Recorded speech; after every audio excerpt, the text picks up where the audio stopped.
I was kind of just wondering, like, sorry, like what you were doing, like, before the bombing happened and, like, how everything just, like, changed so quickly. Uh, my late wife used to go to bed early, like 9, 10, because she was an early riser. My daughter Tokawa, she was staying with me until about 11, and she went up to her room. And I was on my computer just watching some YouTube videos and reviews about cars. That's what I really love to do.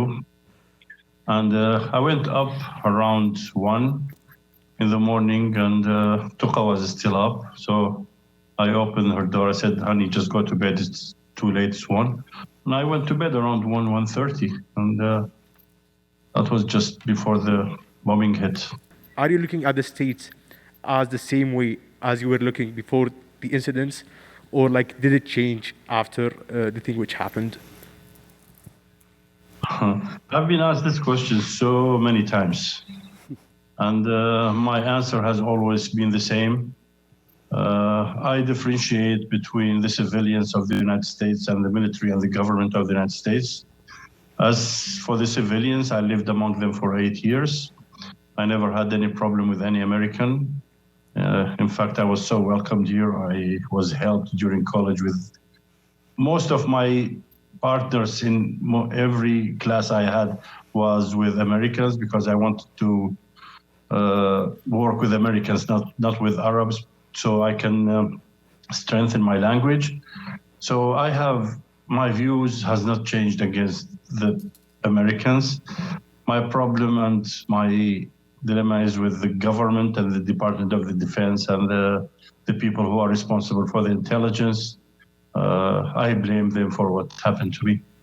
You told me that the impact happened and your perspective of the United States government has been changed. But it's not a personal thing between you and the US citizens. So since you're living in Iraq, or you lived in Iraq, do you think that Iraqi people blame the government or even hate their citizens? So what is the personal opinion of most Iraqis there in Iraq? So what do you think? Good question. I have one of my friends who Sam had met when he visited in 2019, and he doesn't differentiate between a civilian or a government. Americans. Some people, they do blame the Americans because they said they should have stopped this war, and some they blame the government. So it's a wide array of views. Why is it that your house was targeted? That's something that I'm sitting in my seat and I'm asking myself over and over. How is it that your house was hit? My house was located next to a previous military compound during Saddam regime. It was like 400, 500 meters. So it was false intelligence, and the US admitted that it was false intelligence. So they said that these houses were car manufacturing facilities. The two houses were watched by drones for a total of an hour and 15 minutes over a period of 3 days. And they did not see any family activities because they watched during month of August around 2 to 3 p.m. where the temperature was over 120. And during my defense with the US government, I said, my lawyer said to them, well, if you had watched during the night, you would see families sitting outside in the lawn, but you watch it during the day and no one will go out during the day. So that's why my house was bombed. They said it was a car manufacturing facility, and then they admitted that their intelligence was wrong. Yeah, so when the war was going on in Iraq and just the Middle East in general, did you and your family wake up every day scared, knowing that something like this could happen? Maybe not at this magnitude of what happened with you, but did you just wake up knowing that crazy things like this are possible?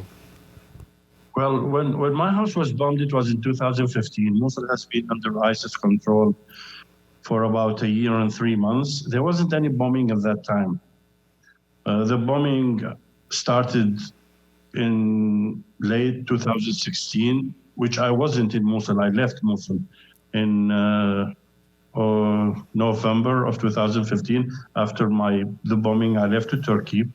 So I did not experience the bombing during the liberation of Mosul, but it was hell. I know my family, everybody tells me it was really, really, really bad end of 2016 till about February or May of 2017. Hi, Basim. My name is Raphael, and I just had a quick question for you. Just understanding that you have firsthand experience when it comes to experiencing war, I just wanted to ask you, given what you've experienced and what is going on in the world right now, what is your opinion on war? Do you see a right or wrong side? Do you believe that, both sides in war have they have a right just to what they're doing? Do you believe that there are other ways that, some certain political or whatever matters can be settled without war? Do you believe that war can be a way to go? Because when you look at it from different people's perspectives, some people believe that, their countries are right during war. Other countries believe that, they're right. Just looking at Igor, who died, the Russian soldier, his people mourn him. The Ukrainian soldiers who died, their people mourn them. But you look at it, they're both enemies in the war right now. So would you say there's a right or wrong side when it comes to war? Sometimes when your country is invaded for nothing, then you have to defend your country. Today, Congress has assigned $800 million for weapons for Ukraine.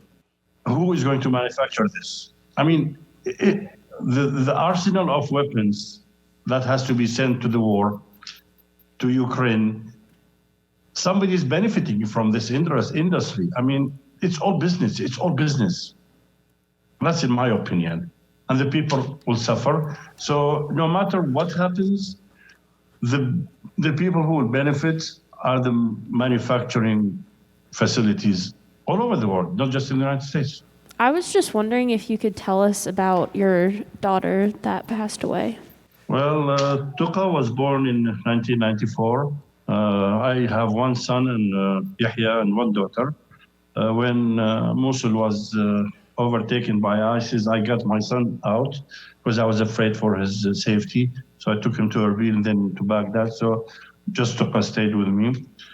Tuqa was 17 when she was killed. She was 1 year to go to college. From the beginning, when we got married, me and my late wife, we said we want only 2 kids. Yahya came like 6 years after we got married. But when Tuqa was born, I was happier to have her. First, because she was a girl, because we wanted a boy and a girl. And second, I don't know, I felt something connected. There's always a different relationship between a father and a daughter and a son and a mother. I think this is something from God. Just like my granddaughter now, she's so much in love with her dad and her mom, sometimes you feel jealous. So she was like my joy. She was the only one left within the family. My son was out. Everything she wanted, I would just get her right away. And she was very, very loving person. She was very joyful. She was full of life. And that was fate for her. She was gone. She was 17. Did it change if you were in Saddam Hussein's side? I was totally against the war, against Kuwait.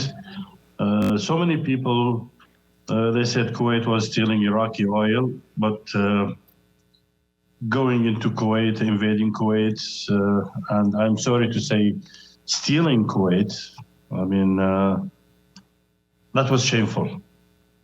And I believe, you know what's halal and haram? I believe that's what happening to Iraqis is a curse of what Iraq did to Kuwaitis. All right, thank you. Thanks. Hey, You're awesome. welcome. Well, hang on. There I am. I'm actually gonna turn the camera around. There we go. First off, thank you all for being up here. And class, can we say thanks? Thank you so much.